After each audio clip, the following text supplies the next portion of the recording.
Up next on The Reveal. Somebody is breaking the law. Somebody's taking a huge risk to be able to get the product here. A look inside an underground network of families doing what it takes to get their hands on medical marijuana. We follow one Georgia mother who's found a way to provide it legally and free. I've thrown desks and books at teachers and chased people with broken scissors. And a family torn apart for nearly 2 months when they couldn't get access to the cannabis oil. 1 year before this photo was taken, this photo was taken.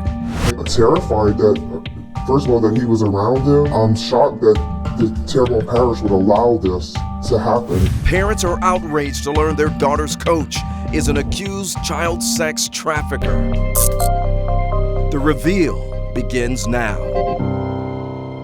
Welcome to The Reveal, a show dedicated to life-changing investigations. Medical marijuana was legalized in the state of Georgia several years ago, but getting it legally when you have a medical condition is still a challenge. It's been proven that cannabis oil can improve the quality of life, so demand is high, but not everyone has access to it. Tonight, one woman's crusade to bridge the gap between the haves and the have-nots. I told people I would be here for 30 minutes. Shannon Cloud sits in her car waiting for the exchange. When you're meeting somebody in a random parking lot, something about it just feels not right. But she reminds us everything she is doing is legal. You may have heard about this network of people quietly meeting in parking lots and fast food restaurants to pass out bottles of low THC oil. But I wanted to see it.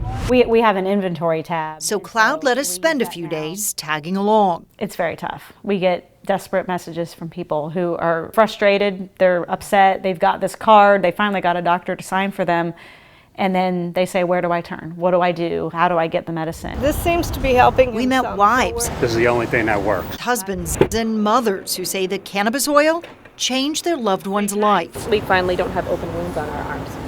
Really? And it's amazing. Like she would have bite marks and scratch marks from frustration and just anxiety, and it was awful.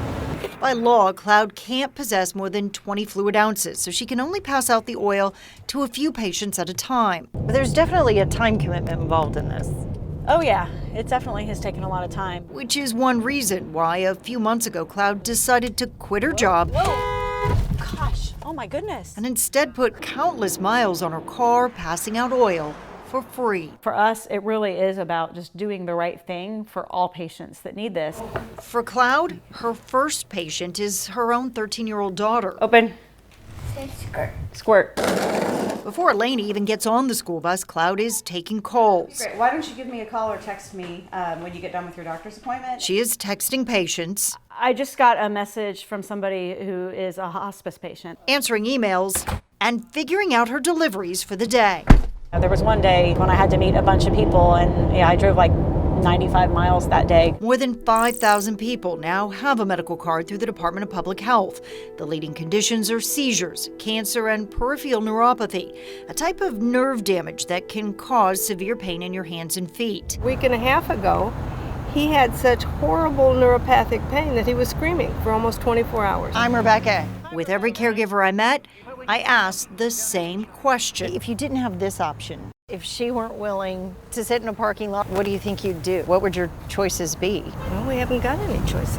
She'd have to be institutionalized. While this mom can legally treat her daughter, there is no store in Georgia for her to buy the medicine, and having it shipped in from another state remains illegal.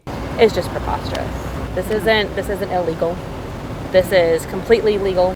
Cloud has no idea how the bottles she passes out get into the state. She is not part of that process. Somebody's taking a risk. Somebody's taking a huge risk to be able to get the product here. Somebody is breaking the law. And they're doing it at no cost, for no profit motive whatsoever. Representative Alan Peake created and funds the operation. He doesn't buy the oil, that would be illegal. But he does make a large donation to a nonprofit in Colorado that makes sure the product gets into the state. And like Cloud, he doesn't ask how. Eventually, some of the bottles make their way to his office in Macon, where pre-approved families can also pick them up. Everything they receive is given away. It is free. How was your trip? Good. Was it good? I bring a soap to you. Oh, no. Oh, you know what? I appreciate it, but I can't accept it. Oh, Thank you, though. We watched as Cloud even turned down a gift from a family's recent vacation. Because then it's drug trafficking, and we don't want that. Great, thank you. Good. Oh, you're welcome. In 2 years, this web of volunteers has helped nearly 700 families. That's the good news. The bad news is it's not sustainable. I'm having to start telling folks who have legitimate debilitating illnesses, I can't help them. We can't get enough product here. Thank you. Remember, there are more than 5,000 people trying to access the oil. And it's also bizarre, isn't it? But right now in Georgia, it's what we've got. All right, we good? Up next on The Reveal. Were you ever afraid of what you might do next? Sometimes. After I saw the video of me chasing the kids with the broken scissors, yeah. His story made news around the world when his parents let him smoke pot to treat his debilitating seizures. The Reveal takes a look at how he's doing now.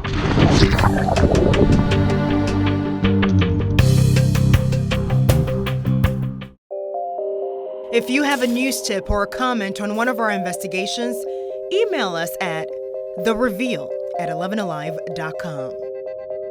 You've probably seen the headlines. A Georgia teen taken into custody, his parents arrested, all because he smoked pot to treat his debilitating seizures. Here in Georgia, patients with nearly a dozen different conditions can get a medical card to take cannabis oil. But in David Brill's case, his doctors wouldn't approve it. Goodbye, blue sky. That's basically how it was. Sitting under a sky that still maintained its brilliant blue, David Brill shares with me a song that reminds him of his darker days. Blue sky. Get it, run for shelter. Makes me think, getting taken away.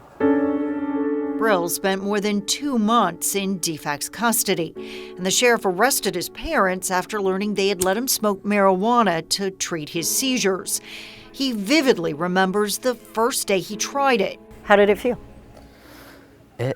That's the one night that I actually slept all the way through the night without a seizure. The fact he remembers is an accomplishment within itself. David suffers from left temporal lobe focal seizures. So instead of causing his body to shake, these seizures cause his behavior to change drastically. I've thrown desks and books at teachers and chased people with broken scissors. And when his violent outbursts end, he remembers nothing. So you're 15, and you have these pockets of your life that you can't remember. Yeah. Were you ever afraid of what you might do next? Sometimes. After I saw the video of me chasing the kids with the broken scissors, yeah. But until last year, no one understood what was happening. His doctors blamed ADHD or perhaps even autism. Maybe he was just a brat with really bad behavior. Knowing what you know now, do you think you could have taught those behaviors out of him? No. Because the behavior that's present from the seizure is it's not a learned behavior. Yeah. It's forced. It's from chemical reactions inside the brain. While the diagnosis provided an explanation, it did not provide relief. The new medications came with serious side effects, and for the first time, he was actually having those physically violent spasms that most people identify with seizures. We went through 2.5 months of in and out of hospitals, emergency rooms. That's when his parents turned to marijuana. They first tried the CBD oil accessible to anyone, but it wasn't enough.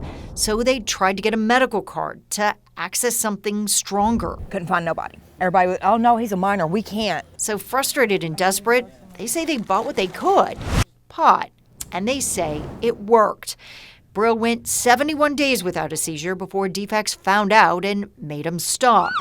Within hours, he was back in the hospital. So yeah, that's how that one went. Sleep, how's your mood improving? A doctor who heard his story on the news finally helped him get a medical card. The state made sure that outside vendors, third-party marketers can't find out who's making these recommendations. It's tough, you know. A lot of patients find me after frustration and months of looking online. He is now being treated with THC oil and is slowly being weaned off the other seizure medications. A year ago, I wouldn't have brought him to the lake. A year ago, I didn't bring him to the lake. A year ago, David's parents say he was so heavily medicated he didn't want to swim, and the fear he could drown during a seizure took away their desire to even try. That's why this water war is more than a fun summer scene. Just like the song, Brill says the pain of his parents' arrest, his time in state custody, even the years of misdiagnosis still linger on. It'll stay with me no matter what, but I'll still move on. And he won't have to say goodbye to the brilliant blue sky. And this is also fascinating. How has this boy's family been able to get the low THC oil? Simply put, he hasn't. His doctor gave him the first bottle, but then that ran out before he was able to get more. His mom says she called more than a dozen companies, but none of them would ship into Georgia. So just a few weeks ago, they made the tough decision. They moved to Colorado. And Rebecca, how many states have legalized medical marijuana now? According to Representative Peake, 46 states now have legalized it in some way. Now, keep in mind, here in Georgia, you can't smoke marijuana, not even for medical purposes. So we're just talking about the low THC oil, but Georgia is one of the few states that hasn't really given those patients any way to actually be able to buy it. And that's one of the issues that's being addressed by the study committee that's meeting right now. Another state committee? Well, we've already had two, so some wonder what can be said that hasn't been said. But there really is a hope that under a new governor, regardless of who wins, that we'll actually see a change and finally for these families be able to come up with some way to close that loop. Coming up on The Reveal. People may not realize that this is human trafficking, but people need to open their eyes and see what's around them. The past of a youth basketball coach is exposed. It's a sad thing to be scared to come forward over protecting children.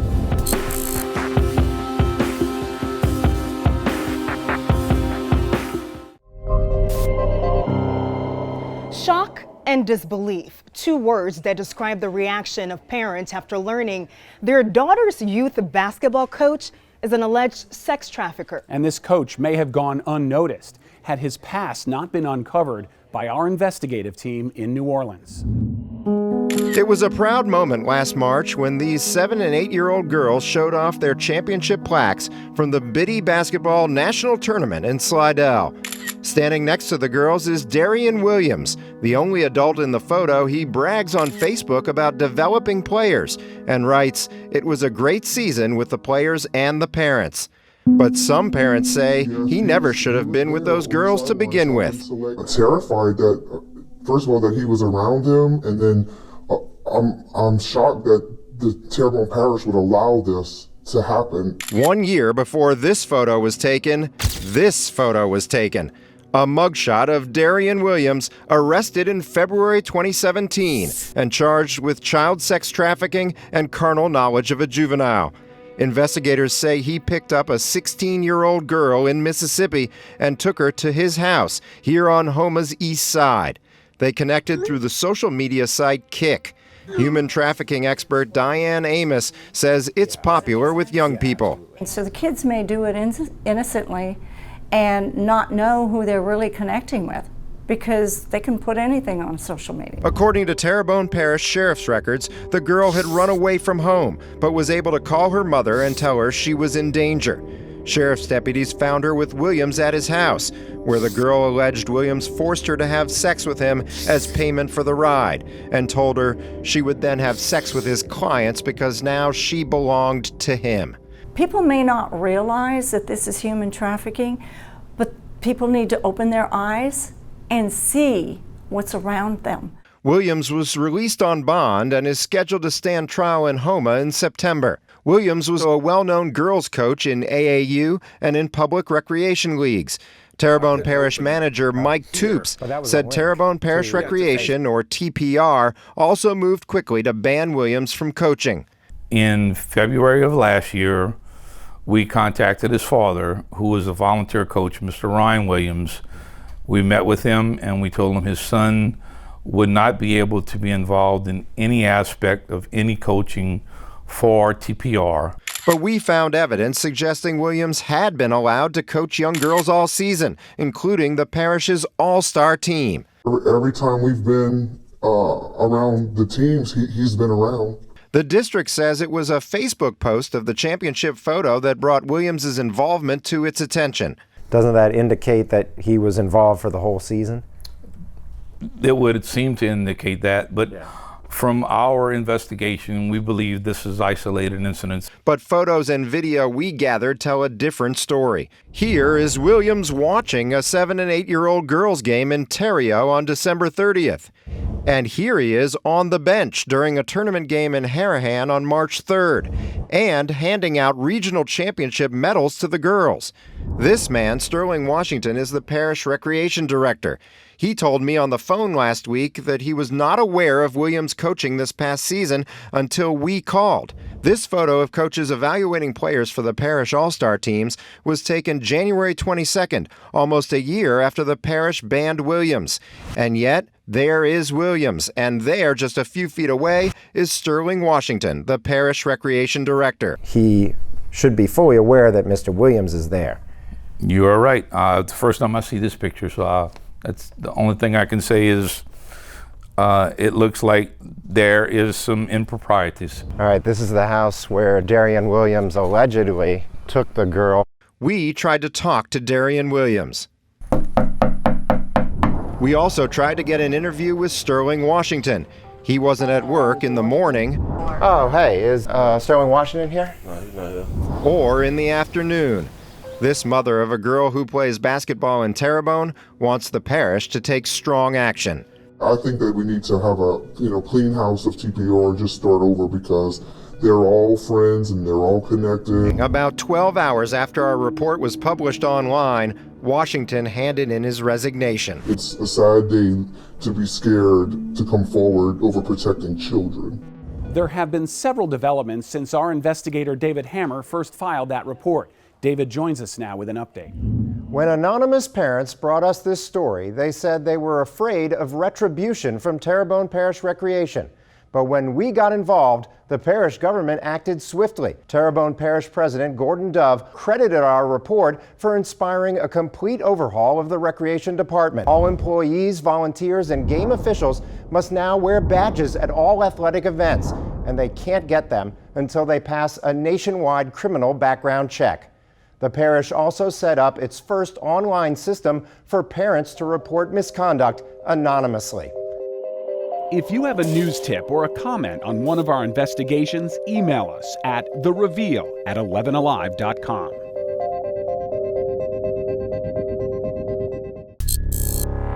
Next week on The Reveal. He basically was like, if it moved, it could kill me. A Georgia woman says a medical device implanted in her body feels like a ticking time bomb. Why the federal government does not require companies to put their devices through human trials. You've been watching The Reveal, a show fueled by investigations that make an impact. And for more details on our investigations, you can visit our website, 11alive.com. We'll see you next week for The Reveal.